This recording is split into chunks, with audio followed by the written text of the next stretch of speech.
Hola, ¿qué tal? Buenas noches, ¿cómo está? Bienvenido a Casa Tomada.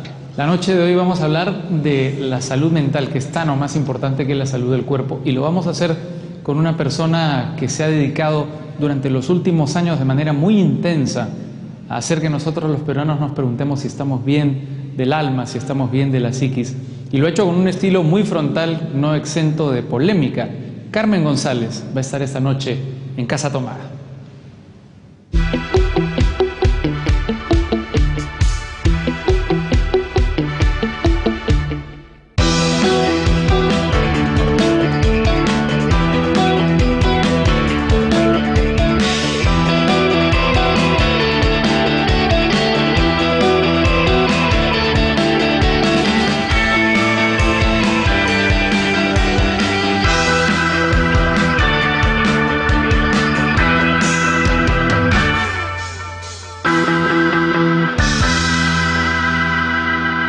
Hola, ¿qué tal? Buenas noches, bienvenido a Casa Tomada. Transmitimos desde la Municipalidad de Miraflores. Estamos en la cuadra 4 de la avenida El Arco, frente al Parque Central.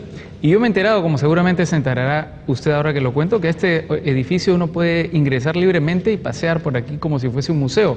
Estas cosas que hacen muchas veces los turistas, que no hacemos los propios limeños, que no hacemos las personas que vivimos en esta ciudad que tiene tantísimo para ofrecer. Si puede, dése una vuelta, podrá ver a lo largo de este programa que es un lugar realmente muy bonito y merece mucho la pena conocerlo. Y por supuesto que merece muchísimo la pena mi invitada de esta noche, Carmen González. ¿Cómo estás? ¿Cómo estás, Raúl? Gracias por invitarme. Siempre es un placer conversar contigo. Gracias. Siempre es un gusto, siempre es iluminador conversar contigo, Carmen. Porque además yo te lo he dicho varias veces, yo siempre he sido un oyente fiel de Frente y Sin Máscaras. Me parece que es un programa que ha cambiado la visión que se tiene de la salud mental en nuestro país. ¿Tú sientes eso también? Sí, yo siento que algo ha aportado, que es la importancia de la crianza y de la infancia. Y la gente sabe el mal que hace el golpear a los hijos y hay mucha gente que ya no les pega. Ajá. Entonces creo que eso es un aporte que realmente lo he dado con todo mi corazón, con toda mi alma, y además también que hablo fácil para la gente. Ahora ya no digo mundo interno, sí que digo el corazón se forma de 0 a 5 años. Para que se entienda con más claridad. Para que entienda. Eso es lo único que me importa, que la gente entienda.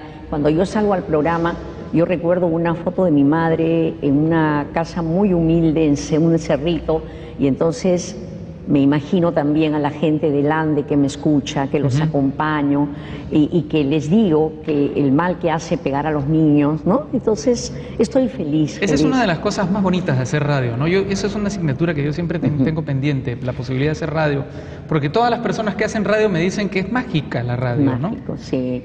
Una vez que yo escuché por primera vez, vi a un hombre en la radio, fue increíble porque yo dije, está loco, porque él hablaba de boleros y casi besaba el micro y yo dije, este señor está fallado. Y ahora me doy cuenta que uno se da entero en la radio, no importa que vayas en pijama, no importa despeinado, pero tú sientes que la gente está ahí, ¿no? Es hermosísimo. ¿Tú crees que se podría hacer un consultorio al aire como el que haces tú en De Frente y Sin Máscaras en la televisión, o la radio tiene una ventaja? No, que la tiene... radio para mí tiene una ventaja, porque allí no te están avisando, no hay chuletas, porque eso lo recibes por el cerebro nuevo, por el neocórtex. Y acá la idea es concentrarme con todo mi aspecto emocional y ir mirando.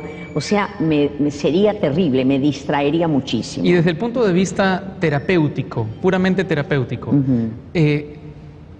¿no está contraindicado que sea todo en público, que las cosas se expongan? Bueno, en la radio, yo creo que primero es tanta la necesidad de la gente de ser escuchado, que le den una mirada terapéutica, que realmente dicen, nosotros cambiamos el nombre, pero la gente dice su nombre. Y bueno, y es muy terapéutico porque la gente que escucha se identifica, no con la cabeza, sino con la emoción. Ayer fue hermoso, me llamó un hombre a agradecer, que nunca pensé que su hermana en Huancayo era anoréxica y el programa le había ayudado. Claro que nosotros no podemos ayudar si el paciente no se ayuda, pero fue bien gratificante y se le notaba que era una voz bien sentida, ¿no? Ahora, una de las cosas de las que más se ha hablado es de tu estilo tan frontal, brutal por momentos. Eso también se ha criticado. Claro, el asunto está que hay toda una metodología que no se ve, que la presenté en el último congreso del Centro Psicoanalítico de Lima, no se ve, pero por ejemplo cuando yo voy escuchando, tú atiendes con una atención libre flotante a dos niveles, vas escuchando la voz y vas captando la emoción. Entonces, mientras ellos te hablan, tú captas la emoción y a la vez vas conectándola con lo que te van contando. Entonces puedes identificar en la emoción de hoy su propia historia y esa la dices.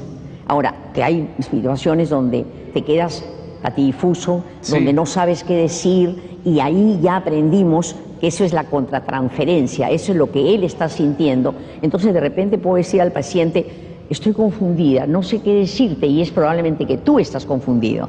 Entonces, es difícil, pero ya con la práctica ya vamos ahí caminando, ¿no? ¿Tú puedes saber qué es lo que tiene un paciente, cómo tratar al paciente, solo cuando lo ves entrar a la cabina o cuando lo escuchas por el teléfono, por el tono de voz? Algunos pacientes, ya el ojo clínico de tantos años me hace ver más o menos qué le pasaría. Alguna vez vi a una chica muy bonita, pero cuando entró de la cintura para abajo me parecía que sus piernitas se movían como que se le iban, como de muñeca. Y resultó que ella tenía una baja autoestima, se había casado con un hombre que estaba en silla de ruedas, pero eso no sería el problema, sino que encima era alcohólico y la maltrataba. Entonces hay un cierto ojo clínico que son realmente vías, son como vías del inconsciente que ya están entrenadas, y uno más o menos puede saber más o menos algo del ser humano, pero eso no solo nosotros. Cualquier persona tiene que llegar a mayor con una sabiduría, porque eso es sabiduría humana, ¿no? Ahora, una sola consulta de media hora o 40 minutos, que es lo que puedes ofrecer tú en la radio, en los mejores casos, no le cambia la vida a una persona que tiene un problema grave. No te cambia la vida, pero te hace ver que tienes, por ejemplo, si tú eres temeroso, cuando te presentas a un trabajo, te hace ver que ese temor tiene razón de ser, porque estás trasladando al presente el miedo a tu padre. Y no puede ser que carguemos las emociones de la infancia, y tienes que tratar. Entonces te da un sentido a la vida, porque ya no es que hay un destino así, sino que es posible cambiar las emociones de la infancia. ¿Tú alguna vez te has encontrado con una paciente o con un paciente a quien has sentido: a ti no te puedo ayudar, tú necesitas un psiquiatra, no me necesitas a mí? Claro, muchísimas veces. Cuando para que tú hables con un paciente, él tiene que tener un yo, tiene que tener un espacio de comprensión. Cuando el paciente no tiene ese espacio de comprensión, tenemos que ser ayudados por un psiquiatra que a través de fármacos le puede bajar la sintomatología. Entonces ya tienes con quién hablar. ¿Alguna vez un paciente se te ha ido de las manos? Que se me haya suicidado, no, felizmente. Felizmente que no. Porque en eso lo tengo bien presente. La primera vez que yo hice una terapia, era muy joven, había un paciente que me dijo, era zoofílico, me dijo cosas terribles y yo me asusté. Y fui donde mi supervisor y le dije: mira, cuando empezó a decir cosas tan terribles, porque me habían enseñado que en la historia clínica que tú después de preguntar dices ¿algo más? Entonces le dije ¿algo más? Y me lanzó una serie de cosas. ¿Era zoofílico? Era zoofílico, pero después le dije ¿algo más? Me dijo: sí, yo tengo mi país que queda entre Arequipa y Lima, pero lo tengo acá. O sea, era un loco, pero era un abogado brillante que trabajaba en un estudio y ganaba un montón, o sea, tenía un nódulo de locura. Entonces yo salí y le dije a mi chofer: si grito, entras. Y cuando le dije a mi terapeuta eso, a mi supervisor, me dijo: tú no sirves, anda a vender papas. Tú no sirves, porque el hombre ha pagado y tú no lo has ayudado, tú te has llenado de temor. Me fui a mi casa y después de una semana le dije: sí sirvo. ¿Qué debiste hacer? Yo debí decirle que él estaba con miedo, por eso yo sentí ese terror. Entonces ya me ayudó, entonces yo trabajo con lo que se llama contratransferencia. Cuando me siento miedo o que sea, lo puedo decir. Y entonces eso hace que baje la eso de alguna tensión. manera anticipa la pregunta que te quería plantear para cerrar este primer bloque de conversación.